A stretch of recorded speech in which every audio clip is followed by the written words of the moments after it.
Fucking hell, they just... Everybody else, get back! If you're not involved, move back! Get away! Somebody stay with casualties! Everybody else, he has a bomb! Go away! He's got a bomb on him! He's got a bomb! Mate, he's got a... Manchester synagogue attack. Starmer's impossible balancing. Before we dive into what might be Keir Starmer's most treacherous political minefield yet, do us a favor and hit that subscribe button. Trust me, you'll want to be here for what's coming next in British politics. Right, let's get into it. Picture this. It's Yom Kippur, the holiest day in the Jewish calendar. Worshippers gathered in prayer at a Manchester synagogue. Then, in an act of unspeakable horror, a terrorist attack unfolds, claiming 2 innocent lives. Adrian Dolby, 53. Melvin Kravitz, 66. 2 men who should have been safe in their place of worship are now gone, and Britain finds itself staring into an abyss that Keir Starmer thought he'd sealed shut years ago. But here's the thing about political promises. They have a nasty habit of coming back to haunt you when you least expect it. The attacker, Jihad al-Shami, a British citizen of Syrian descent, was driven by what police describe as extreme Islamist ideology. It's a phrase that sends shivers through communities and cabinet rooms alike. And the reaction to this horror? Well, that's where things get properly messy, and frankly, rather telling about the state we're in. Enter David Lammy, the Deputy Prime Minister, attempting to offer condolences at a vigil the day after the attack. Rain-soaked, grief-stricken crowds didn't want his sympathy. They wanted action. Shame on you, they chanted, their voices cutting through the Manchester drizzle like knives. They demanded something specific, something the government simply cannot deliver. Ban the pro-Palestinian marches. Stop them. Now. Because to many in Britain's Jewish community, these marches don't represent peaceful protests anymore. They represent fear, intimidation, and a government that's looking the other way. Lammy pledged to stand against those who minimize or coddle anti-Jewish hate. Noble words, certainly, but words about banning marches?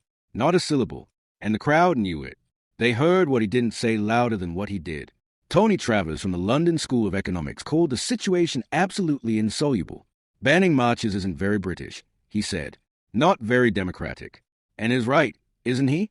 But tell that to in Goldstone, 66, who lives near the attacked synagogue and recalls a woman driving past Jewish businesses just weeks ago screaming Free Palestine. Tell her that democracy means she has to live in fear while political leaders tie themselves in knots over optics. Here's where Starmer's nightmare truly crystallizes. Remember when he became Labour leader back in 2020? He stood there, fresh-faced with ambition, and declared anti-Semitism a stain on his party. He promised to tear out this poison by its roots. Strong words for a strong moment, and it worked. He rebuilt bridges with Britain's nearly 300,000 Jewish voters, distanced himself from Jeremy Corbyn's toxic legacy, and presented Labour as a party that had learned its lesson. But that was then. This is now. Fast forward to today, and the political landscape has shifted beneath his feet like quicksand. There are roughly 4 million Muslims in Britain now, and the 2-year war between Israel and Hamas has galvanized them in ways that would have seemed unthinkable a decade ago. Gaza's death toll, according to local officials, has exceeded 64,000. Those numbers, disputed though they may be in their breakdown between combatants and civilians, fuel a movement that won't be silenced by carefully worded statements from Number 10. Just a week before the Manchester attack, Labour's annual conference saw delegates approve a non-binding pro-Palestinian resolution. Not just any resolution. Mind you, they demanded an end to all arms sales to Israel and called on Starmer's government to employ all means reasonably available to prevent what they termed a genocide in Gaza. They rejected a softer resolution that would have only requested a partial ban on arms sales. The activists wanted more. They always want more. And these demands aren't confined to conference halls. They spill onto the streets of London and cities across Britain with numbing regularity. Pro-Palestinian marches brandishing banners declaring Free Palestine have become part of the urban furniture. This pressure, this relentless activism, pushed Starmer into formally recognizing a Palestinian state last month. More than 250 MPs from 9 parties, including his own, had signed a letter urging that recognition. But here's the rub. Many pro-Palestinian activists said it came too slowly. And many in Britain's Jewish community believe it came at their expense. So what happened on the Saturday after the attack? A protest in London against the British government's ban of a pro-Palestinian group went ahead, despite a formal request from the Metropolitan Police to cancel it, despite a personal plea from Starmer himself not to march out of respect for the victims. More than 350 people were arrested for holding signs supporting Palestine action. 350. Let that sink in. The Prime Minister asked for restraint, for sensitivity, for a moment of pause. And the movement essentially told him where to shove it.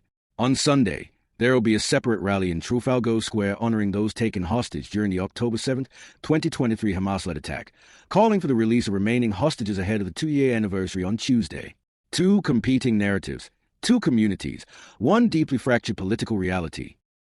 Christian Wakeford, a Labour MP from Manchester, has seen repeated pro-Palestinian protests outside his office. And Goldstone questioned that Jewish bakery in Manchester, guarded by police officers, cuts to the heart of it all. Can we have a little bit of support from the government? Can they recognize as an issue and do something about it? Can they help us? And I don't mean just empty words that we support the community, but just to do something. What does that something look like when you're trying to hold together a coalition that includes both Britain's Jewish community and a far larger, increasingly vocal Muslim population?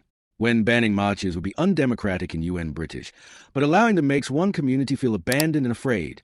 When recognizing Palestinian statehood was supposed to ease tensions but only inflame them further. When your party conference passes resolutions that directly contradict your government's foreign policy.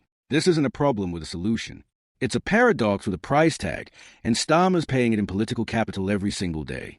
The pro-Palestinian activism shows no signs of winding down, even with President Trump's peace plan apparently gaining traction with both Israel and possibly Hamas. We've seen peace efforts collapse before, haven't we? And it remains unclear whether the Manchester attack will galvanize more activism from Jewish residents across Britain or simply become another tragedy in a long line of tragedies that changes nothing. Two families haven't even buried their loved ones yet. Adrian Dolby and Melvin Kravitz deserve better than to become political talking points. But in the brutal calculus of British politics, their deaths have exposed a fissure that Keir Starmer cannot wish away with carefully calibrated statements and promises of action without substance. He pledged to tear out anti-Semitism by its roots. But what happens when those roots have grown back in different soil, fed by international conflicts and domestic political realities he can barely control, let alone resolve? What happens when doing the right thing depends entirely on which community you're asking? That's a question hanging over Westminster, over Manchester, over every British city where these tensions simmer just beneath the surface. And frankly, nobody seems to have an answer that doesn't involve alienating someone. Starmer wanted to be the Prime Minister who healed Labour's relationship with the Jewish community. Instead, he's becoming the Prime Minister caught between two impossible demands, satisfying neither, and watching his political promises unravel in real time. The Manchester attack didn't create this crisis. It simply ripped away the comfortable fiction that he could keep everyone happy. Welcome to modern British politics, where the middle ground is a minefield and every step forward risks an explosion. If you want to stay ahead of what's coming next in this mess, subscribe to UK Connors now, because this story is far from over.